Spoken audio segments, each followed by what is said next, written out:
Oops.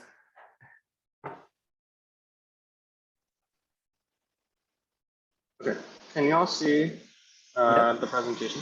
Mm-hmm. I'm just going to keep it in this mode instead of going into presenter mode, just because otherwise, actually no, I think I need to go into presenter because I have some animation. Okay, can you all still see it? Yeah, I can see it. Is there something you can do about the audio quality? It's kind of like echoey or sort of underwater. Audio, yeah, give me a second. Oh, yeah, it's like super loud, super loud. Yeah, give me 1 second.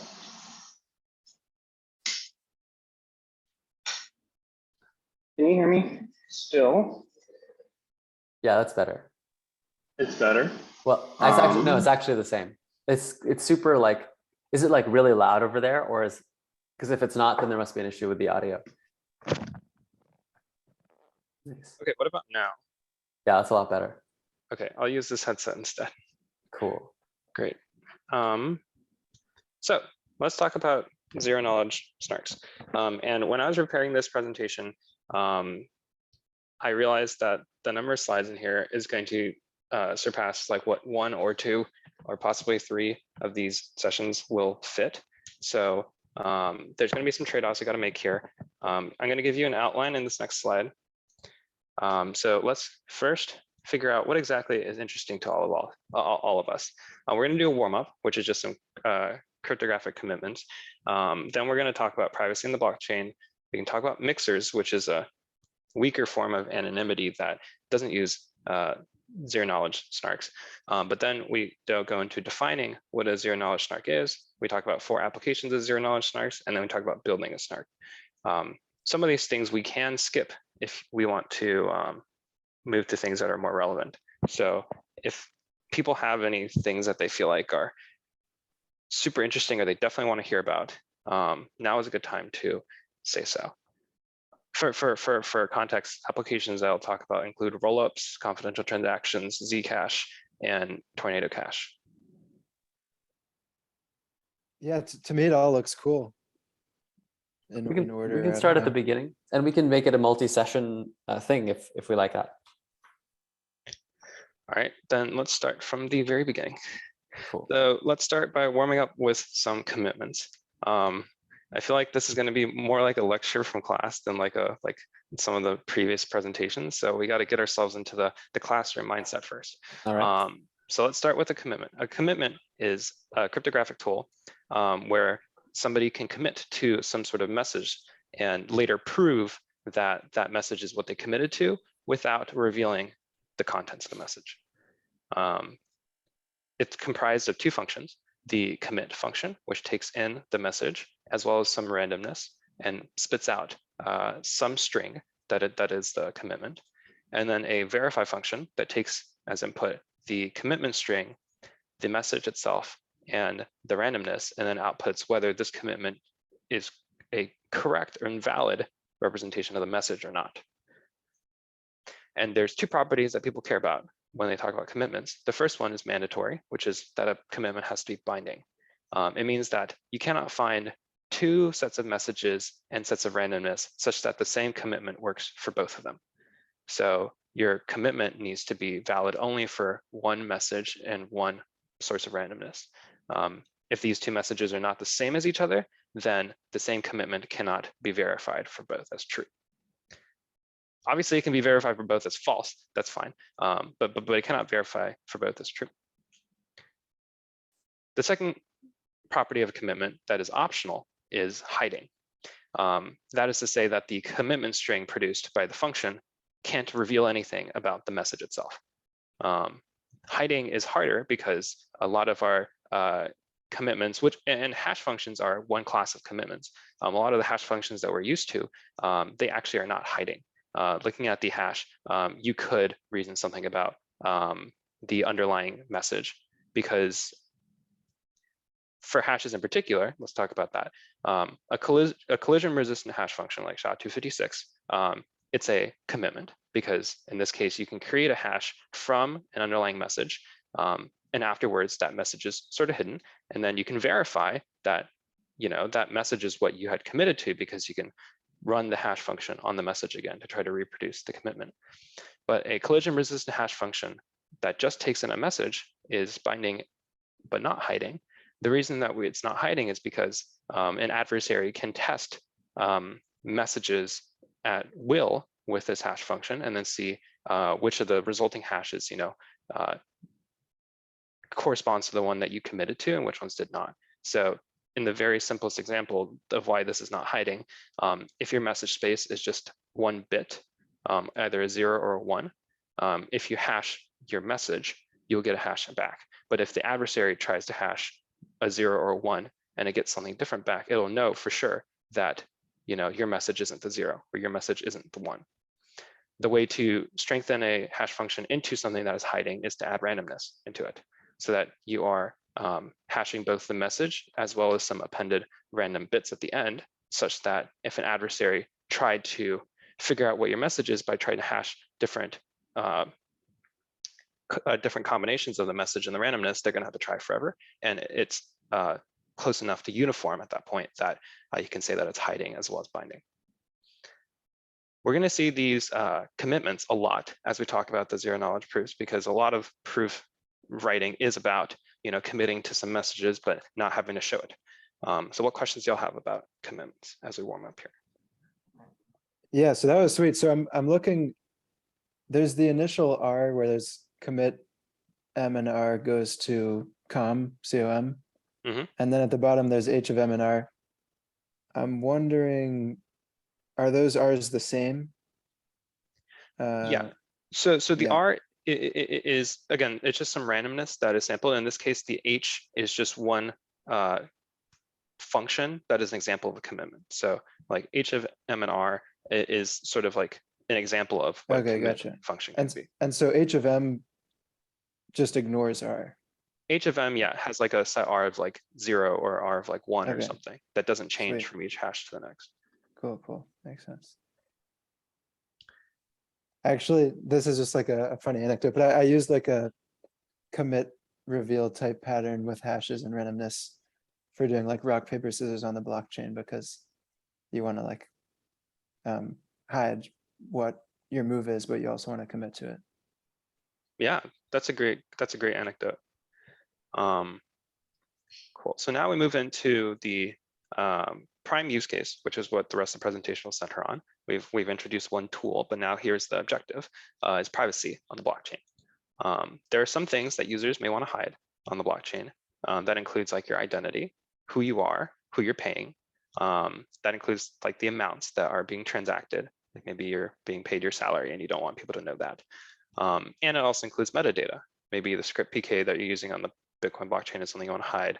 Maybe the multi-sig threshold is something you don't want to reveal. Maybe your Ethereum contract code is something you want to keep private. And there are certain parties that want this privacy. Obviously, businesses want this. If you're like someone managing supply chain costs and you're able to get a more favorable deal from your supplier, you don't want everyone else to be able to see the deal you're getting. If you're an investment fund, you don't want people to be able to tell what investments you're making. So lots of business use cases. There's a lot of individual use cases too, if you're buying sensitive items, not necessarily illegal items even, but just like things that you wouldn't want people to associate with you necessarily.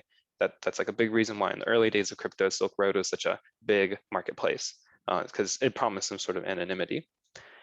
And of course, third-party criminals very famously want to perform illegal transactions and then get away with it, where privacy will help them essentially vanish with the money that they stole. So there's very clearly a lot of people who would enjoy the privacy in the blockchain, and it obviously meshes in well with the decentralized thesis behind it, but it is difficult, and we're going to see why. So the first thing we're talking about is hiding your identity, which is the first of those 3 items. There's 2 levels of anonymity that we can define here when we're trying to think about identity. Weak anonymity is to say that there is a pseudonym that you can use that is not your real identity, but that persists between transactions. So the way the current like Bitcoin blockchain is built or the Ethereum blockchain is built, it has weak anonymity because you could perhaps create a pseudonym. You can make a pseudonym by making a new address, things like that. But then there's a stronger form of anonymity, which is a process that sort of generates a new pseudonym for each transaction, or makes each transaction not linkable to each other. It's as if to say that every time you made a transaction on Bitcoin, it came from a completely different address, so that nobody could know that the address that sent one transaction was the address that sent another. And things that compromise anonymity, which turn, you know, a system that promises some sort of privacy into one that can't anymore, are if questions like the following can be answered. So let's think about like, if you were an observer on a blockchain, could you answer sort of questions like, which addresses are linked to a single entity? You know, maybe I have multiple Bitcoin addresses, but if they can all be linked back to me, then what's the point of having all of them? Another question that you could try to ask as an observer is like, if I have two transactions, one from A to B and one from B to C, are like say B and C the same user? Like can you identify different endpoints of different transactions to be the same person? And then another question you can ask is like, did A ever pay B in any transaction? And if you're able to answer questions like these, that means that the anonymity that your blockchain is offering is not as strong. So now let's dive into what exactly Bitcoin has to offer us. Anonymity on Bitcoin. So this is a very, very simplified transaction on Bitcoin with just some inputs, which are just, you know, basically UTXOs here, and then the outputs. And obviously, there are two addresses in the inputs and two addresses in the outputs. They're sending quantities of 4 and 5 Bitcoin and receiving quantities of 6 and 3 Bitcoin. We don't know which, you know, entities these correspond to, but because Bitcoin has this weak anonymity of like your pseudonyms, and because all the quantities involved in your transaction are public and the addresses are all public, we could possibly answer some of the questions from the previous slide using idioms of use. Idioms of use are sort of rules of thumb that you can come up with if you're examining these sorts of transactions. The first rule of thumb could be that if two addresses are inputs to the same transaction, let's assume that they belong to the same entity. A second rule of thumb could be if a change address appears for the first time in the transaction. A change address, we could define it as an address that we've never seen on the blockchain before until this one, and it's involved in the outputs, then it belongs to the same entity as the sender. If we apply these two idioms of use, which they sound a little bit intuitive, like that could be true. It might not always be true. That's why they're just a rule of thumb. But if we apply these two idioms of use to this above transaction, we can say we think that address 1 and address 2 are the same entity because they're inputs to the same transaction. And then say address 4 is a address that appears for the first time in this transaction. It was never used before this transaction. We might say address 4 is the same entity as addresses 1 and 2.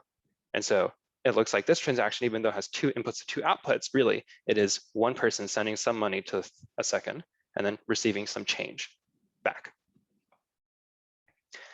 Back in 2013, there was a very simple experiment done using just these two idioms of use on the Bitcoin blockchain. They took 12 million Bitcoin addresses and they were able to de-anonymize 1.8 million of them. They were able to cluster them together based on these idioms of use and then track some of them down through endpoints at merchants that had KYC systems, so that they were able to de-anonymize a very, very large fraction of these just through these idioms of use. And it means that like privacy as exists on Bitcoin is not very strong. And obviously some of the users on the previous slide would want something better than that. That's crazy. Yeah. So for that 1.8 being de-anonymized, that means that they figured out the name of the person, or like what information did they link it back to like real information, or did they just cluster pseudo anonymous addresses together? These 1.8 were the ones that they were able to figure out who exactly it was based on the KYC stuff at the end. Gotcha. But they were able to cluster them together into some like, I don't know, some couple tens of thousands of clusters or something like that. Yeah. So out of the 12 million addresses, like a couple tens of thousand like clusters, based on these rules of thumb, we don't know if it's actually just a couple tens of thousands of users, but 1.8 million of the addresses are eventually linked back to some real users. I don't know how many users that was. Maybe that was just a couple thousand users. Maybe that was tens of thousands of users. I don't know that number for you, but the total addresses de-anonymized was this many. Sweet. So that means that, yeah, you're not as private on Bitcoin as you might like. So people try to invent ways to improve the anonymity. And one of the most basic ways to do that is with mixers. The way a mixer works is as follows. And it's exactly what it sounds like. If you have a group of users on a blockchain, and say that we just have n of these, which is also what will become your anonymity set. It's like the group of users that you will be confused with if someone tries to observe your transaction. This group of users will send the desired inputs and outputs of their transaction, like the one we saw on the previous slide, to a trusted forum off-chain. They're not going to send them to the chain. If they sent them to the chain, everyone will be able to see it, but they send it to a trusted forum off-chain. This forum can be a centralized forum or a decentralized forum. What the forum does with all these desired transactions is it'll construct a bundle transaction with all of those inputs and all of those outputs together. It will have everybody sign that transaction, and then that bundle transaction is pushed to the blockchain. This way, the mixer has essentially mixed up your inputs and outputs with all the other users of that mixer at this time. So that if someone's trying to trace using the idioms of use from the previous slide, they'll have a harder time because they're like, okay, well, there's just a million of these addresses, but I know that they don't all correspond to the same person. So that idiom of use doesn't work anymore. And there's a bunch of these, like maybe change addresses, but I don't know which change address corresponds to which, user or which entity. And so it successfully, as the name suggests, mixes your transactions up with others. The mixer could also split your transaction into multiple bundles. It may not just take your transaction and split it out on the other end to one address. You could tell it to split it into multiple addresses on the other end. Or it could wait and split your transaction over multiple bundles so that like one happens now and then one fraction of it happens later and one fraction happens a day later or something like that. So you can split it across time and split it into multiple addresses. And this way, you are able to successfully disrupt some of these idioms of use. Some examples of these include CoinJoin on Bitcoin and Tornado Cash on Ethereum, although there's an asterisk next to Tornado Cash because we're going to see in a moment that it's a bit more complicated than just a regular mixer. Now, questions about what a mixer is and how it works? Yeah, it makes sense. On my side, I'm more familiar with the Ethereum account balance model than the Bitcoin UTXO model. And so I'm trying to understand what bundling a transaction refers to. I think it'll become clear once we get to like the Tornado Cash application. That in Ethereum, you could build this with a smart contract and it'll be a lot simpler and cleaner. Yeah. Than, okay, cool. than I understand. Okay, sounds good. I understand on the Ethereum side. Yeah. Well, I have a question on the previous slide. So what does it mean? Because I'm in the same boat as Cole. What does it mean for there to be, two inputs to the transaction from different addresses? So sorry, I guess because it's on Bitcoin, the way Bitcoin works is like all of your outstanding balances, say, are recorded on the blockchain as unspent transaction outputs, or also called UTXOs. There's a big long list of UTXOs, and every miner tracks what UTXOs are on that list, such that when a UTXO is listed as an input to a transaction, the miner will check, okay, this is a valid UTXO that has not been spent yet. So this is one unspent transaction output from a previous transaction that is sitting right here. And this is another unspent transaction output from a previous transaction sitting right here. They are sort of owned by different addresses. The way you can tell that a UTXO is owned by an address is by looking at the script PK or the script public key. And it'll specify sort of like who's allowed to spend this UTXO. A UTXO that has no address associated with it could potentially be spent by anybody. But almost all UTXOs have an address associated with, and that's how you can say there's an address with a UTXO that has this much Bitcoin in it. And then this transaction just has a list of the UTXOs that are as input and a list of transaction outputs, which are going to be the new UTXOs after this transaction is completed. And so those two input addresses, do they have the same private key, or do you have to like manage many different private keys corresponding to all the addresses that you control? Yeah, I mean, as seen here, these two addresses will correspond to different private keys, although if you're a user, you could just have one private key generator that generates like a lot of different private keys through a similar scheme, and then creates a lot of addresses that look random, but actually correspond to some private keys that are similar. Cool. And so, but from an observer, I can't tell necessarily if these two addresses had like a similar set of private keys underneath them. Yeah. Well, they could have the same private key, right? Like, as long as the hash of their public key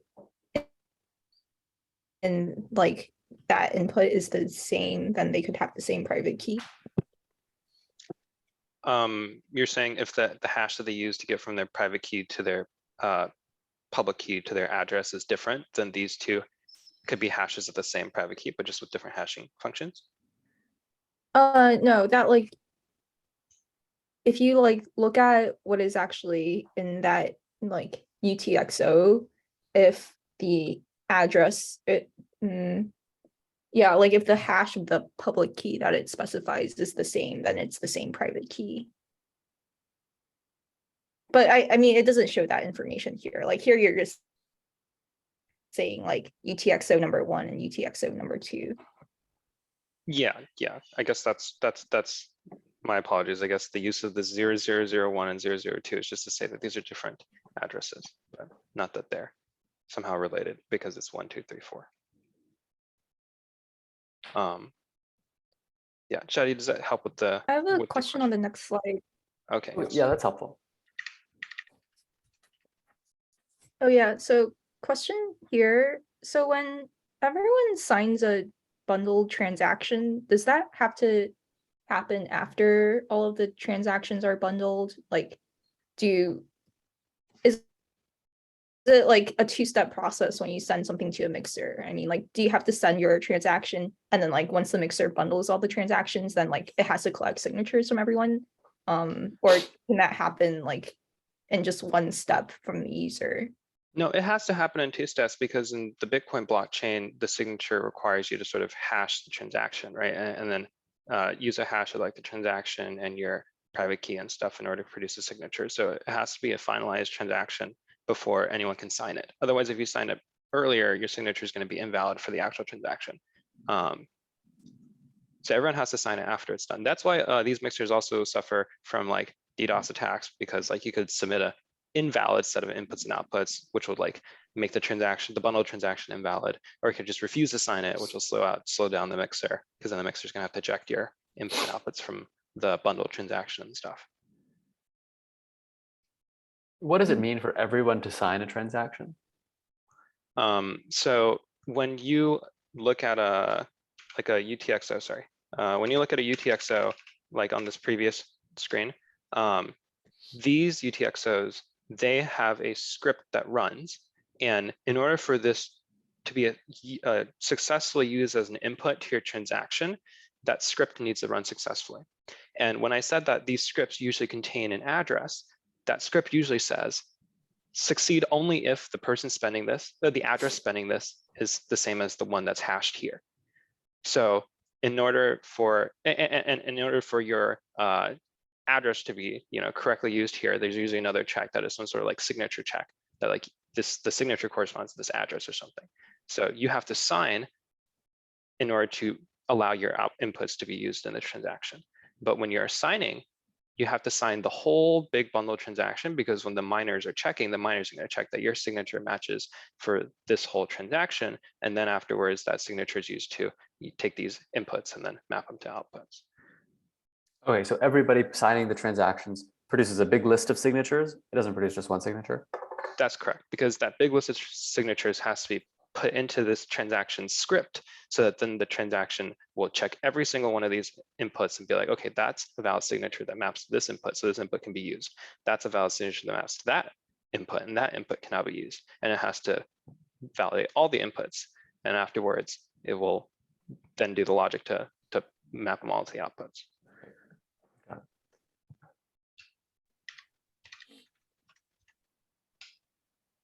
So now let's talk about some of the pros and cons of mixers.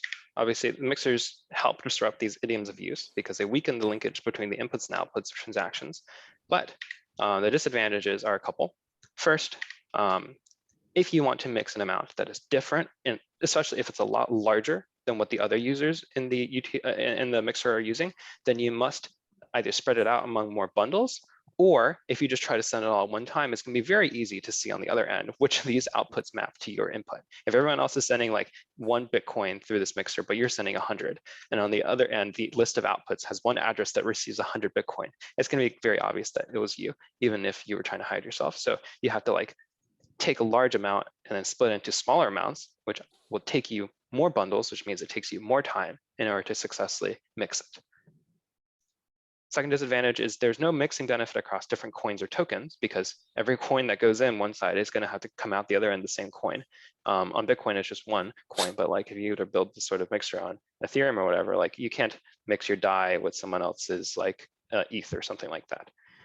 And the last thing is, since your address appears in the bundle of transactions, ordering across time is still a valid idiom of use. We didn't mention order across time in the previous slides, but this one's like a very basic one, is to say, if a transaction appears from address A to B, then the only transactions where that money could have moved subsequently are the transactions that happen after that point in time.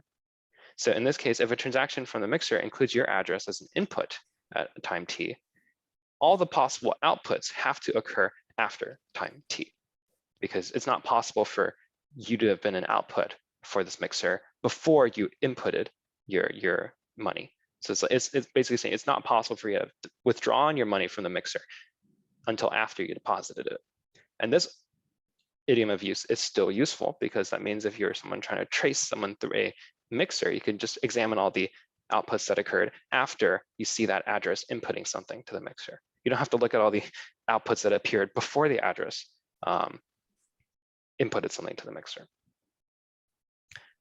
And a final disadvantage here that is pretty obvious is that the anonymity set is finite, or the anonymity set is like usually around 40 users that get bundled into one transaction. So you kind of just have to check 40 users, which is a lot more work, but it's not like infinite work. So some improvements we could imagine for a better protocol would be one that can guarantee, first, an anonymity set that is not just your 40-ish users, but the entire blockchain. Every single user on the blockchain could be confused with you if an observer were looking. We could try to guarantee that the amounts transacted are not shown to anybody, that are not visible to an observer. So you don't know how large the transaction was. You don't know who sent in 100 Bitcoin or 1 Bitcoin. And that the input and output addresses are anonymized, so that you don't have ordering across time. You don't know when someone sent something to the mixer. You don't know when someone took an output from the mixer. These are a lot stronger of a set of guarantees, and they would result in a lot stronger form of anonymity. But how is this possible on a public blockchain? If it's public and we need the miners to verify things, how can we just hide the data that they need to verify things? This here is the central thesis of the presentation, which is zero-knowledge proofs. We want to be able to keep the blockchain running, which means we need to perform checks, like the input sum up to match the outputs, or that something isn't getting spent twice. But we want to be able to prove that these things are valid without revealing the underlying information. We don't want to reveal the amounts involved. We don't want to reveal who's involved, but we still want to check that everything's valid. And so zero-knowledge proofs are exactly the tool we want to use here. I'm going to give you a very simple example of a zero-knowledge proof. It's not related to blockchain at all, but it's to help understand like what are the intuitions behind what makes the proof zero knowledge versus not. So this is the example. You're colorblind, and I'd say everyone is colorblind except for me, and I have 2 pens. And I claim that the 2 pens I'm holding are different colors. I just so happen to have 2 pens that look very similar except for the color. Because you're colorblind and everyone else in the world is colorblind, you might not believe me. You might think that, oh, these 2 pens are actually the same color. You're just trying to trick me. How do I prove to you that these pens are different colors without revealing to you any information about which pen is which color, what colors are involved, or anything? I can do so through a zero-knowledge proof. A zero-knowledge proof can be done. Let's talk about first, like maybe some of the not zero-knowledge proofs. It's not zero-knowledge proofs I could do is maybe I could do some chemical test that shows you that this pen is blue and this pen is black or something like that. That will prove to you that these are different colors, but it'll also sacrifice information. You'll be able to see that this one is a blue pen and this one's like a black pen or something. But a zero-knowledge proof I could do is I could have you take these 2 pens and allow you to put them behind your back. And then you can either take the pen in your right hand and your left hand, you can swap the 2, or you can choose to not swap the 2. Afterwards, when you're satisfied, you put the pens in front of you again, and I will tell you whether I think you swapped them or not. If I can tell the pens are different, then every time you swap or don't swap, I will be able to successfully know which happened because I can distinguish the 2 pens. If the two pens are the same color, I won't be able to tell if you swapped or you didn't swap the pens. So if I was trying to trick you and these pens are actually the same color, the chance that I guessed correctly would be 50%. But if I was correct and I wasn't trying to trick you and I knew these pens are different colors, I would be able to guess with 100% chance. And you say 50 versus 100%, yes, but you can still get it right. So we just repeat this 100 times, 1,000 times, until you're satisfied that the probability that I would be able to guess each subsequent swap or not swap correctly is minuscule if I didn't know that these pens are different. So you'd repeat it as many times as you wanted to until you're satisfied that I know that these pens are different. But in this process of proving to you that I know that the pens are different, I have not sacrificed any knowledge about which pen is which color or anything else about the pens. The only knowledge that you've gained is that I know that they're different. So that's one example of a zero knowledge proof. Questions about that example? I also have other examples if that one didn't make sense. That one's good. That was a cool example. It makes sense to me. Do you have another example? Another example, yeah, I'll give a second example. Say there's a deck of 52 cards and I pull out a card and I look at it. I don't want to show you the card, but I want to prove to you that this card that I'm holding is red. If I were to try to show it to you, you would gain information about the card, like the number on the card or the suit of the card. And maybe I don't want to show you any of that information. I want you to have zero knowledge other than the fact that it's red. One way I can prove to you that it's red without sacrificing any of the other information is I can take out of the other remaining cards all 26 black cards and show them to you. If you see all 26 black cards, that means that the card in my hand cannot be black. But at the same time, you have not seen any red cards, which means you have no intuition as to what my card could be or cannot be out of all the red cards. If I instead showed you all 25 other red cards, well, that would amount to the same thing, but like you would now know which red card's in my hand. If I flipped over the entire rest of the deck to show you, then that would not be zero knowledge anymore. But if I show you only the black cards, only the useless parts of the information, and you trust that, you know, this is a standard deck of cards, then you'll know that I have a red card without knowing anything else about it. Got it. These are good examples. So now we get to the fun, but also the really intense part of the presentation, which is first, not even building it, but just defining what is a zero knowledge SNARK. And SNARK here is an acronym, but it's like a proof that has to satisfy a few more things. So you can think defining a zero knowledge proof that satisfies a whole bunch of other criteria. So first, what does it stand for? Zero knowledge SNARK, zk-SNARK, stands for a zero knowledge, succinct, non-interactive argument of knowledge. We're going to go over each of these words one by one until we finish talking about all of them. First word is knowledge. What exactly is the knowledge that this argument is trying to prove? We're going to have to formalize this. In the previous examples, the knowledge we were trying to prove was like the pens are different colors or that the card is red. But in particular, we want to categorize the information in two sets.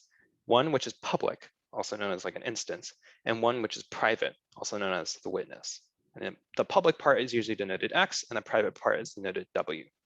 So examples of like public and private information are like your public key and your secret key, or in this case, like maybe the public information is the number of pens or the pens are different, and the private key is the witness is like the color of the pens.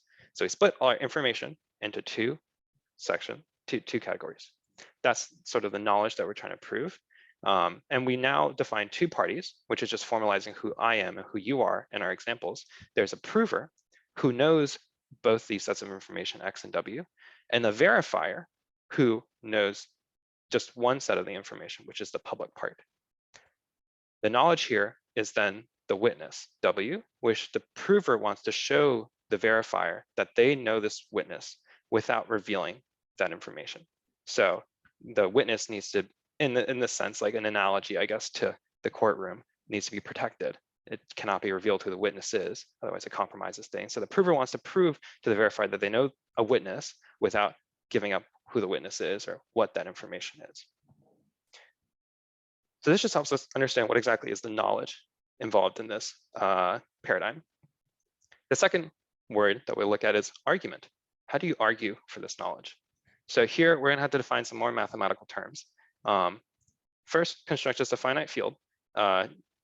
finite fields could be like sets of integers modulo p for some prime p. It could be just a set of real numbers, a set of integers, whatever. Finite field. And then let's define what an arithmetic circuit is on n-dimensional finite field to an L-dimensional finite field. An arithmetic circuit is a circuit with addition and multiplication gates that accept as inputs elements from the finite field. So here's an example.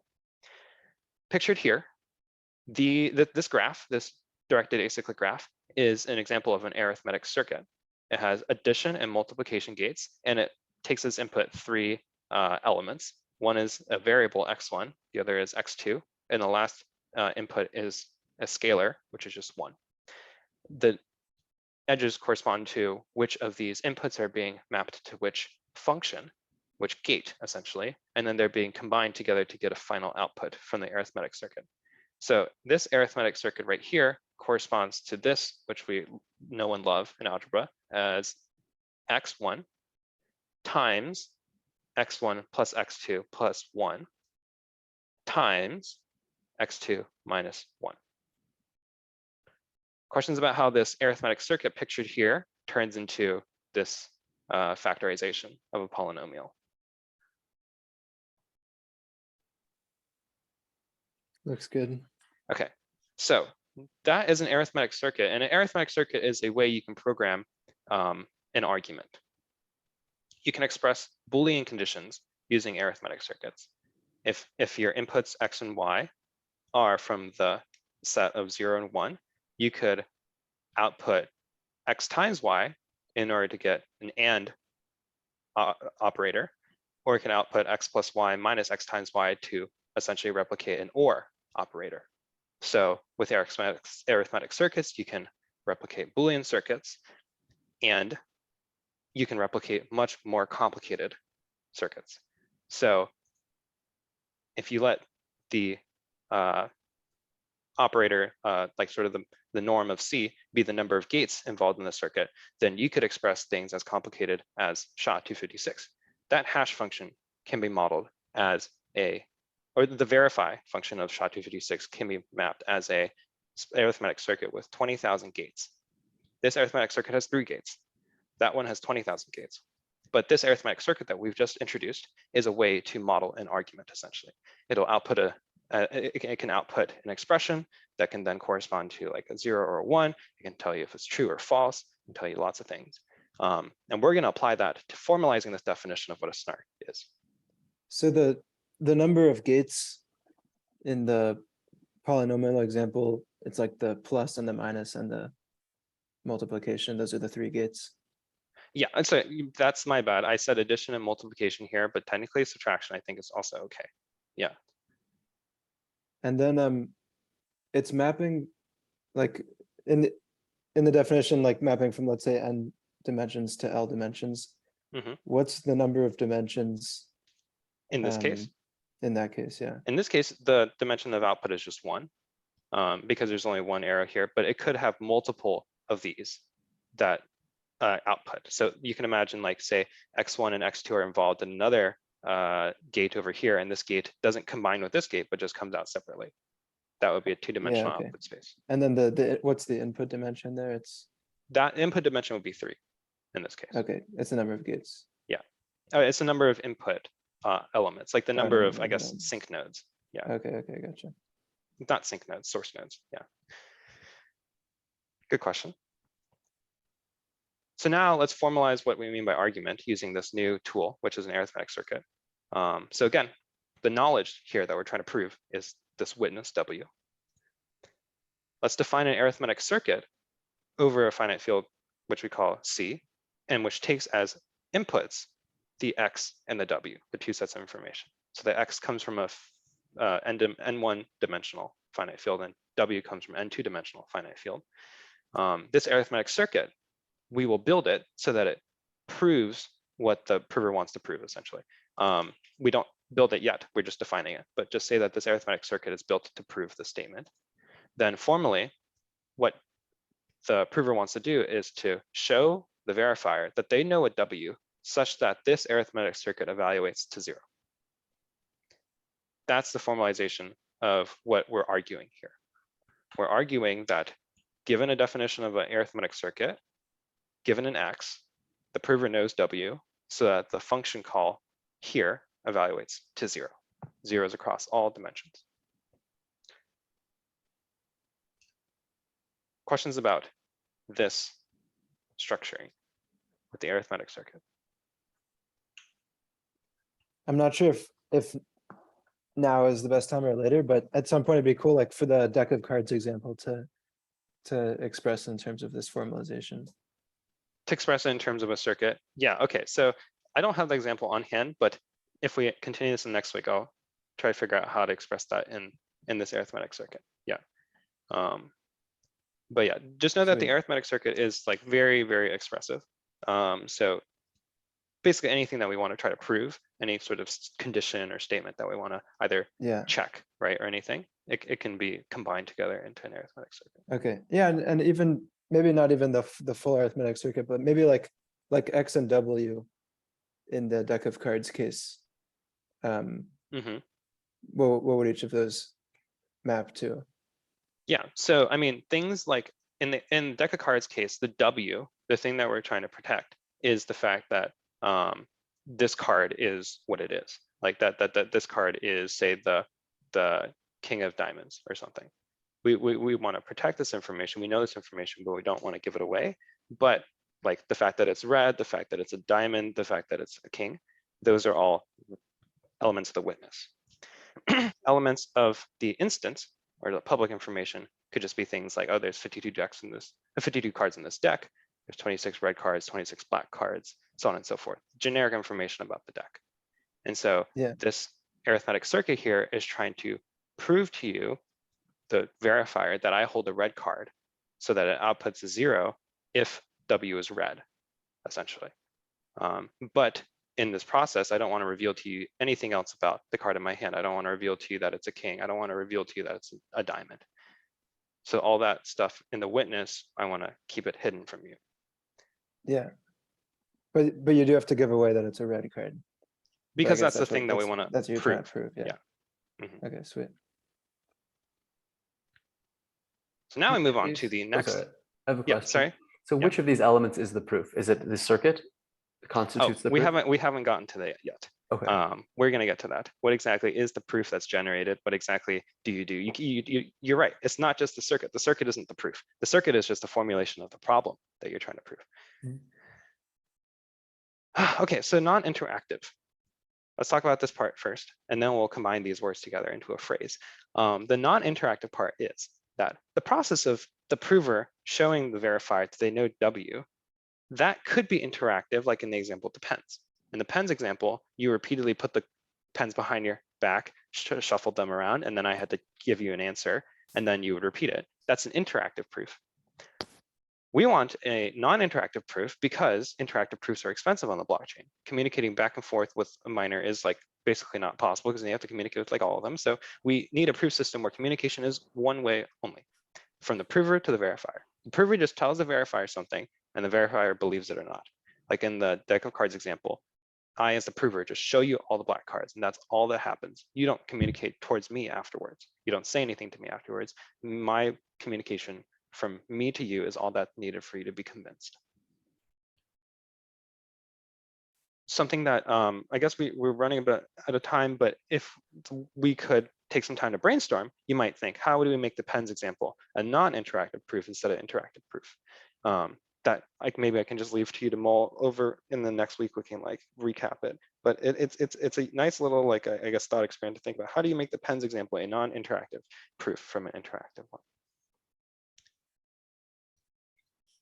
And to formally define what non-interactive means, let's add more math to this. Let P and V be the prover and the verifier. Let them be algorithms so that the prover takes this input X and W because the prover knows X and W, and it outputs a proof pi. This proof is really just going to be like a string of bits, but like we're going to call it a proof. And the verifier will take as input the public information X, which it knows, and the proof that the prover gives it, and then it'll output either yes or no if it believes the prover is correct or not. So then we're able to, because this is non-interactive, create a diagram like this where the prover takes as input X and W, Don't worry about this term here yet for a sec. And it'll output a proof to the verifier. The verifier will take as input the X and the proof, and then decide if it accepts it or rejects it or not. In this system, it's non-interactive. There's no arrow from the verifier to the prover. The verifier doesn't say anything to the prover ever, but the prover will produce its proof. So in this case, if we're talking about the deck of cards example, X would be like all the information about just that it's a standard deck of cards. There's 26 of each color, stuff like that. W will be the private information, which is the exact card in my hand. And then the proof that I send to the verifier will be the 26 black cards. I reveal the 26 black cards. That is the proof I send. And the verifier will see the 26 black cards. It'll see the information about the deck, and it'll conclude that the card in my hand has to be red. And so then it'll accept. If I sent over something that wasn't 26 black cards, if I sent over like 25 black cards and 1 red card, then the verifier would reject. It would say, no, I don't believe your proof. I don't think you are proving to me that correctly that there's a red card on your hand.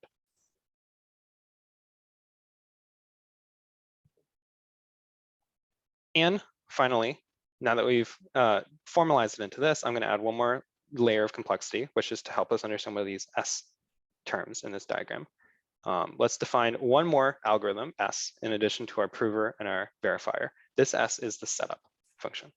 The setup function takes as input the arithmetic circuit that we are evaluating and produces 2 sets of information. Like, imagine each of these is like another string of bits, one for the prover and one for the verifier.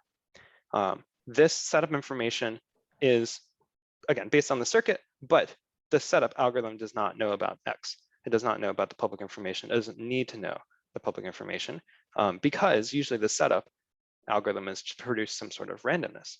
It's to produce some sort of randomness to aid the prover and the verifier in the rest of the argument.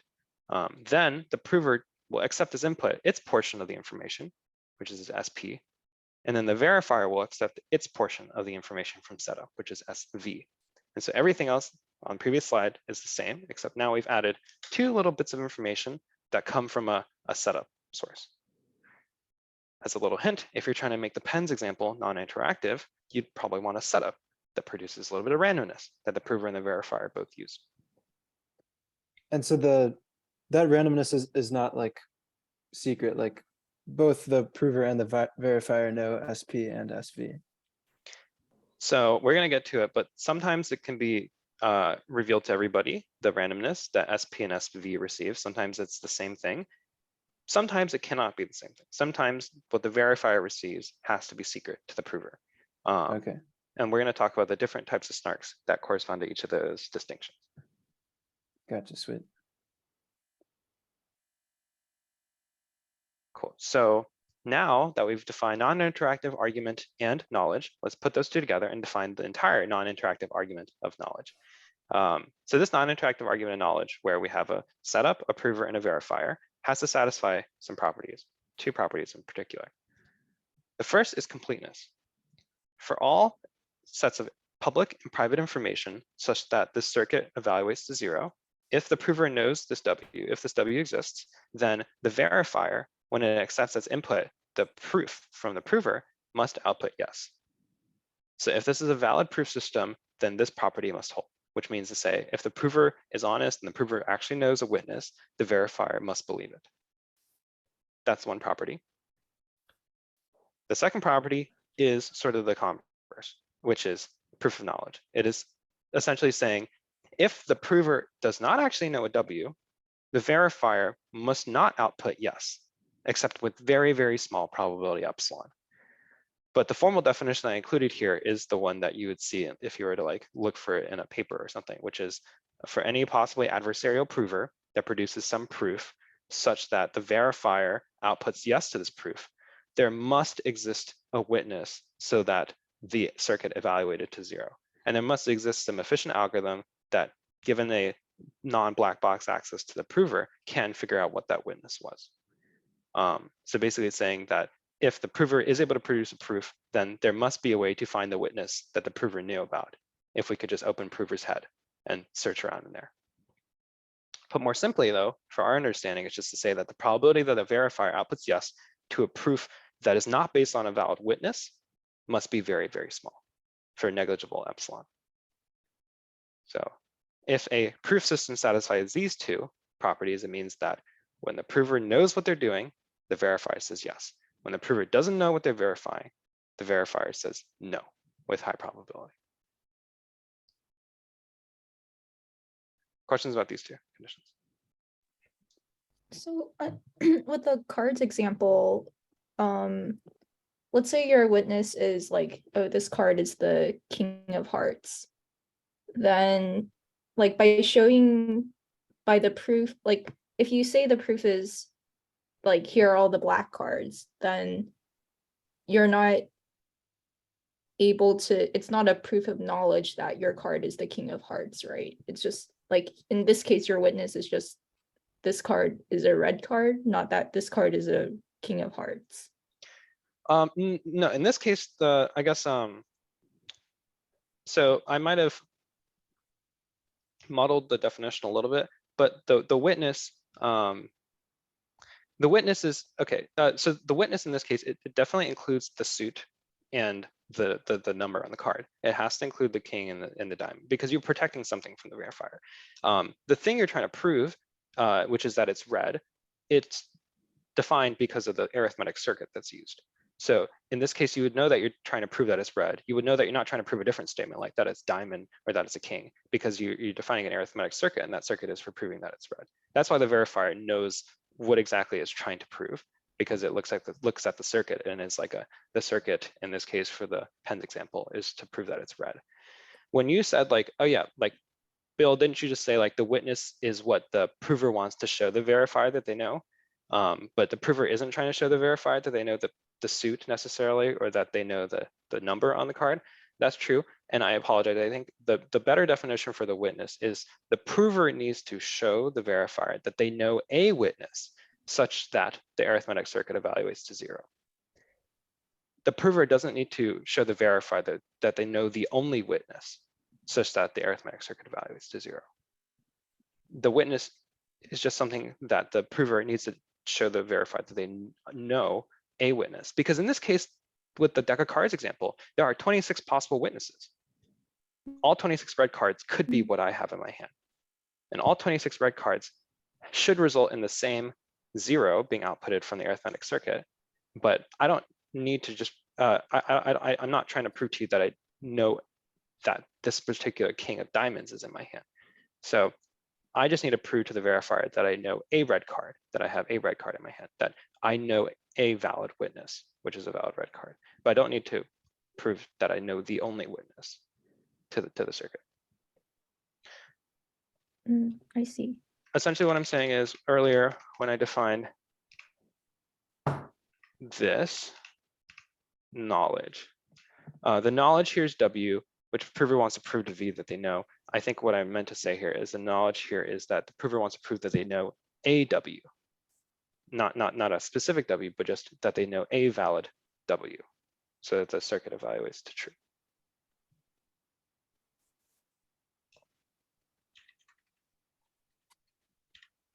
All right, so let me finish up the last 2 words in this definition, since I know we're over time, and then we can continue in the future.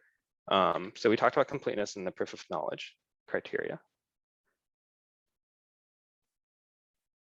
No questions, then I will go to succinct. So this part is actually the hard part when it comes to defining a zero-knowledge SNARK. An argument of knowledge is succinct if and only if some runtime requirements are met. Namely, the prover has to run in approximately linear time in the number of gates in the circuit. When it has a little tilde above the O, it means it can be up to gates times log of the number of gates. So it's a little bit looser than to be exactly linear. This is the first runtime constraint. The next runtime constraint is that the length of the proof, that string of bits that comes out, the length of the proof has to be order of log number of gates. It cannot be as long as the circuit itself, because the thing we got to imagine in our head is these circuits are big. These circuits are enormous. They can have tens of thousands, millions of gates. We want our proof to be short. We want our proof to be at most log the size of the circuit.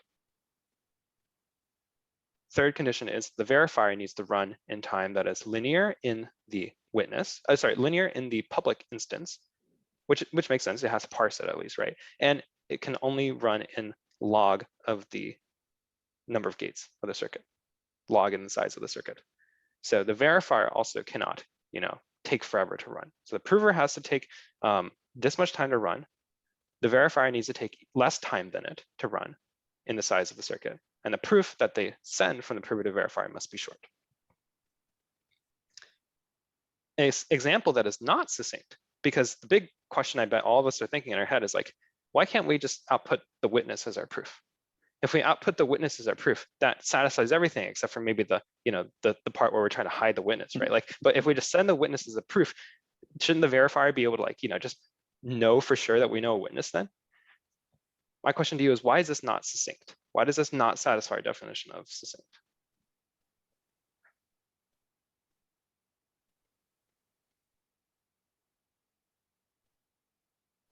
The prover runs in constant time, and it does nothing.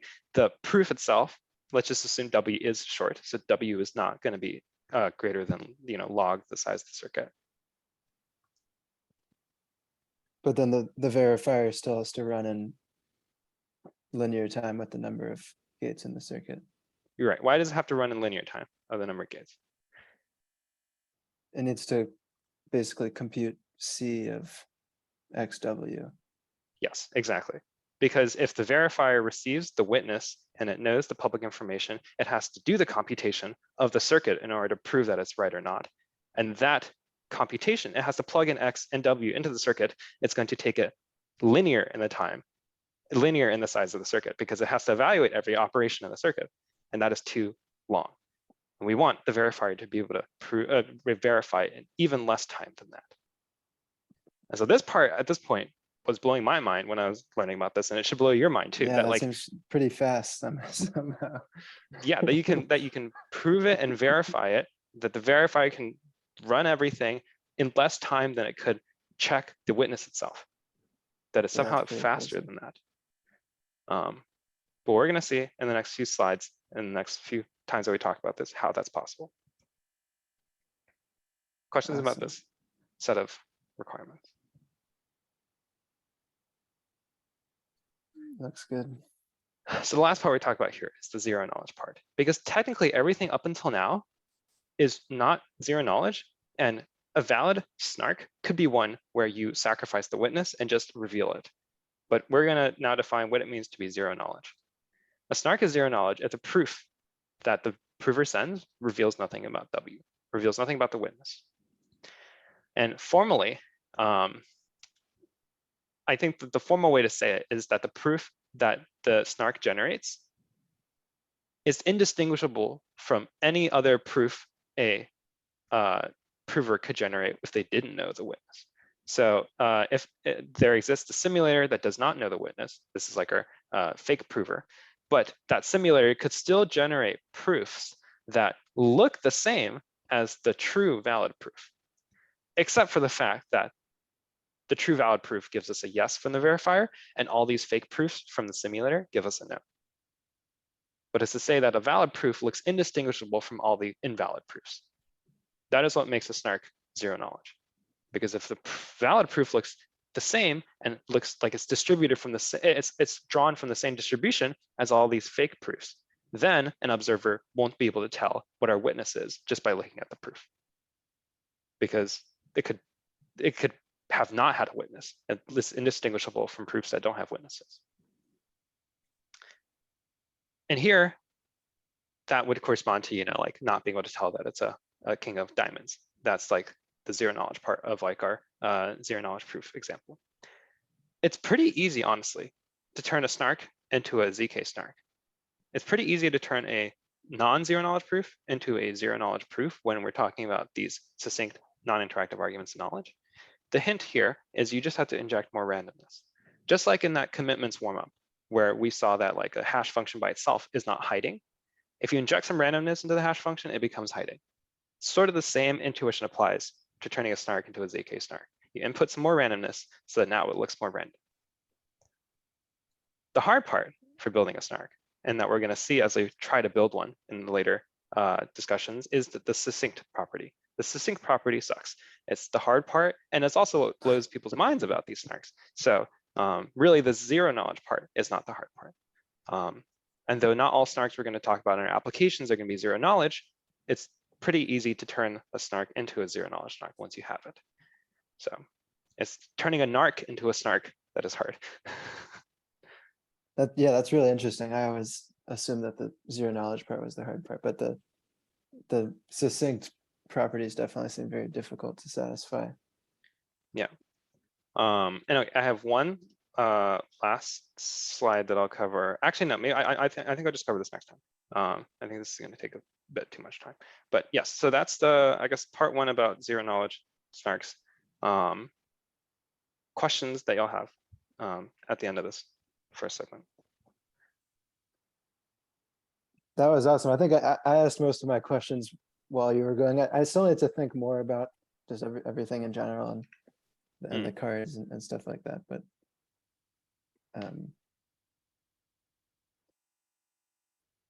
other yeah. questions?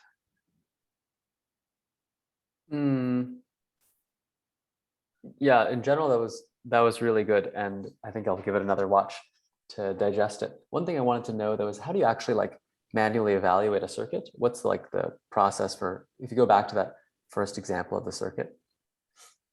Yeah.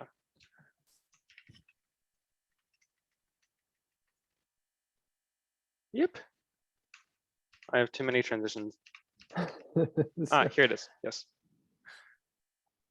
So you're asking me, how do I turn this diagram into a function at the top, or into a polynomial at the top? Yeah, basically, how do you walk through it? Yeah, so you just start with each of the inputs. Each time the input has an arrow pointing from it to like an operator, you will group those inputs together. So in this case, there's a plus here that has arrows coming into it from x1, x2, and 1. So then this becomes x1 plus x2 plus 1. And then you hold that here. Then this one is a minus with x2 and 1. So you do x2 minus 1, and you hold that here.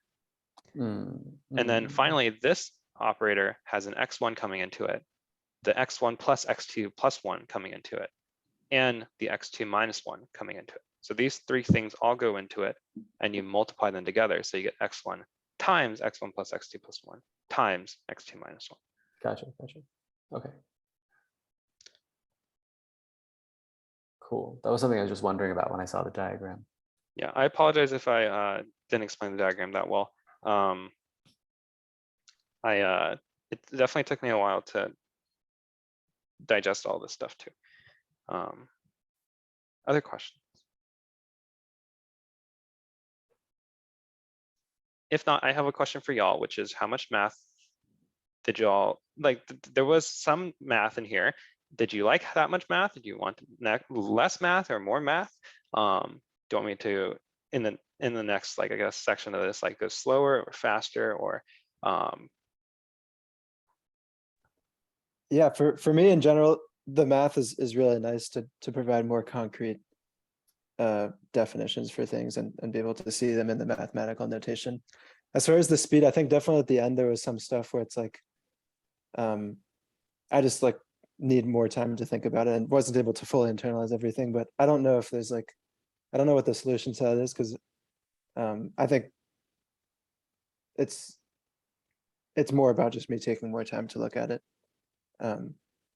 But yeah. And don't worry, we're gonna go through several examples of snarks that will help you get familiar with the framework for it. Like what's in the public instance, what's in the witness, what is the proof that gets sent over. You know, so you'll get familiar with the setup as we go through the examples. Awesome. Yeah, great. I think the level of math is good. But it was fast to feel like, oh yeah, I'm really following and really getting it. It was mostly like working to process and internalize the definitions and keep up. But a second time around will be really good, and multiple sessions on this will be really good. Okay, yeah, that sounds good. Amy, yes. Oh yeah, I think that the notation was good.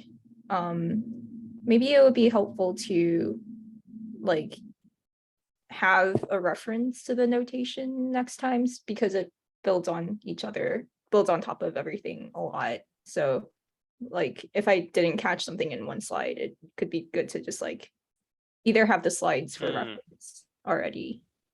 Oh, you're right. like- So yes, let me send out those slides to y'all then. I didn't send the slides out before this because I was sort of like, oh, I don't know what I'm going to cover exactly. Like maybe I'm going to hop around and stuff. But then y'all were like, let's just go straight through it. And I was like, okay, that's simple. So yes, let me send the slides and I'll help you hopefully. I guess we can pause the recording though.